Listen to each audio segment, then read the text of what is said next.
আসসালামু আলাইকুম। আশা করি সকলে ভালো আছেন।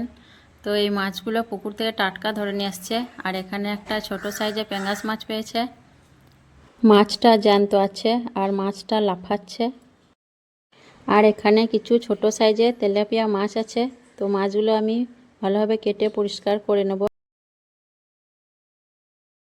আর এইদিকে পুষিটাকে একটা মাছ দিয়ে দিলাম খাবার জন্য। মাছগুলো আমি একে একে কেটে বেছে পরিষ্কার করে নেব।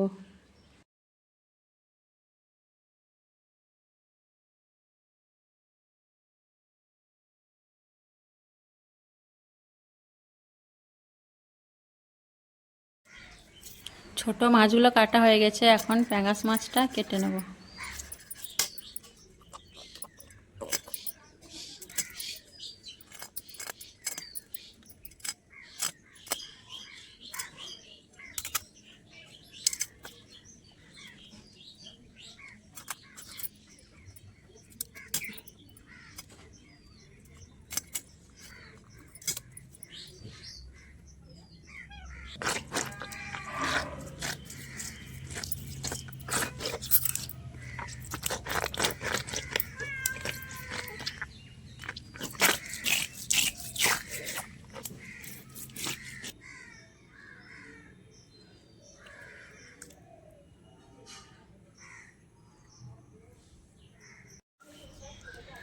তো মাছগুলো আমি খুব ভালোভাবে ধুয়ে পরিষ্কার করে নিয়েছি।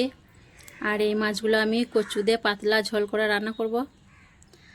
আর এই প্যাঙ্গাস মাছটা আমি আমার শাশুড়ি মায়ের জন্য রান্না করব। উনি প্যাঙ্গাস মাছ খেতে ভালোবাসেন। আর এখানে নিয়েছি কচু, পরিষ্কার করে কেটে ধুয়ে নিয়েছি। আর এই পেঁয়াজগুলো প্যাঙ্গাস মাছে দেবো, আমি কুচি কুচি করে কেটে নিয়েছি।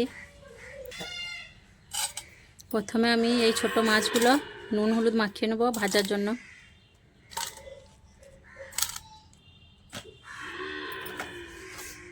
নুন দিয়ে দিলাম, হলুদ গুঁড়ো। আর আমি রান্নাটা চুলায় করব, তার জন্য সব আগে রেডি করে নিচ্ছি, তাহলে তাড়াতাড়ি হয়ে যাবে। আর দু চুলাতে রান্না তো এমনি তাড়াতাড়ি হয়ে যায়। সব কিছু রেডি করে নেওয়ার পর রান্না চাপিয়ে দিলে তাড়াতাড়ি হয়ে যায়। নুন হলুদ মাখা হয়ে গেছে, এখন আমি এটা সাইডে রেখে দিচ্ছি। আর এখন আমি এই মাছটা সেজে নেবো, প্যাঙ্গাস মাছটা। হাঁড়িতে দিয়ে দিলাম পেঁয়াজ কুচি।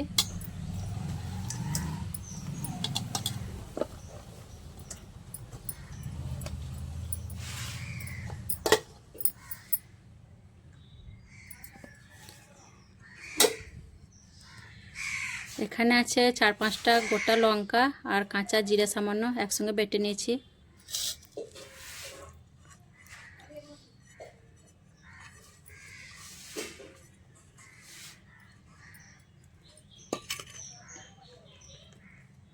হলুদ গুঁড়ো দিয়ে দিলাম,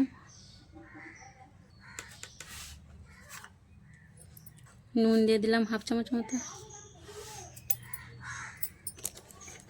সর্ষের তেল,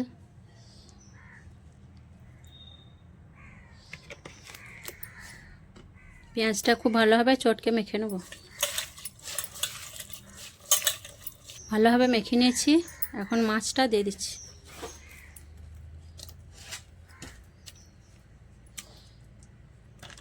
মাছটা দেওয়ার পর আবারও ভালোভাবে মাখিয়ে নেব। মাছটা ভালোভাবে মাখা হয়ে গেছে, এখন হাতটা ধুয়ে পানি দিয়ে দিচ্ছি।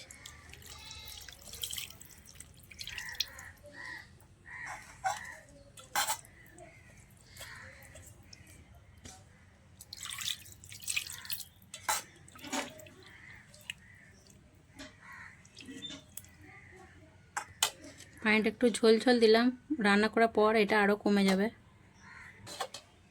এখন ঢাকা দিয়ে রেখে দিচ্ছি, আর চুলাটা আমি ধরিয়ে নেব, তারপর রান্না শুরু করব।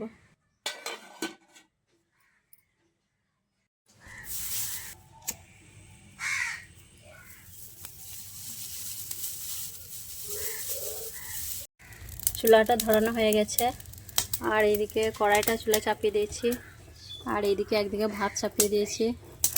দু চুলায় রান্না করলে এটাই সুবিধা, তাড়াতাড়ি রান্না হয়ে যায়। এখন আমি কড়াইয়ে দিয়ে দেবো সর্ষের তেল।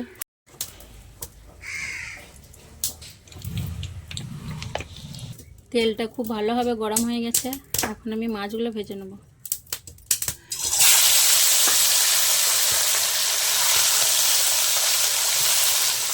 মাছগুলো আমার সব ভাজা হয়ে গেছে, এখন রেখে দিচ্ছি। আর এই মাছ ভাজার তেলে আমি রান্নাটা করে নেব। এখানে সব মশলা নিয়ে নিয়েছি, পেঁয়াজ বাটা, গোটা শুকনো লঙ্কা, জিরে, ধনে আর সর্ষে আর হলুদ গুঁড়ো দিয়ে দিচ্ছি। এখন এই তেলের মধ্যে দিয়ে দিচ্ছি।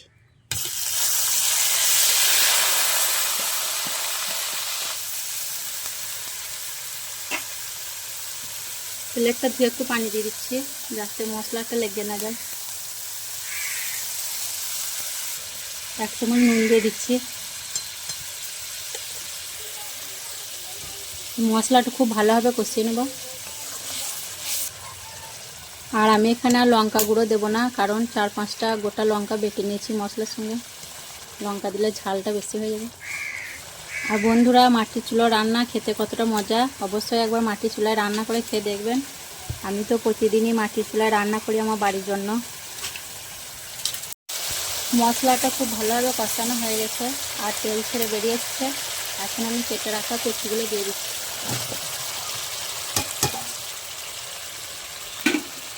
কচুগুলো দেওয়ার পর আমি খুব ভালোভাবে কষিয়ে নেব। কচু দিয়ে মাছের ঝোল কার কার প্রিয় খেতে অবশ্যই জানাবেন আমাকে কমেন্টে। আমি তো কচু দিয়ে মাছের ঝোল খেতে খুবই ভালোবাসি।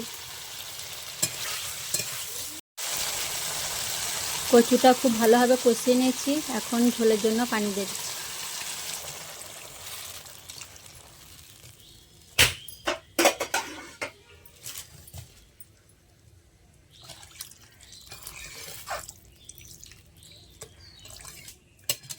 ঝোলের জন্য 2 গ্লাস পানি দিয়ে নিয়েছি। আর কচুর ঝোলটা একটু পাতলা খেতে ভালো লাগে। এখন আমি সেজে রাখা মাছটা চাপিয়ে দিচ্ছি। এটা রান্না করে নেব।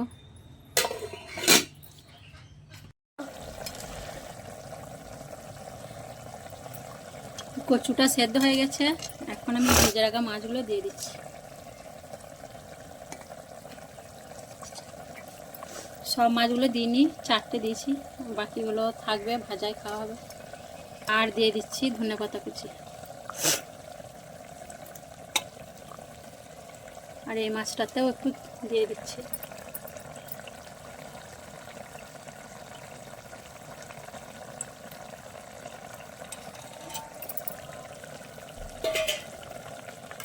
এখন একটু নেড়ে চেড়ে ফুটিয়ে নেবো, তাহলে আমার রান্নাটা হয়ে যাবে।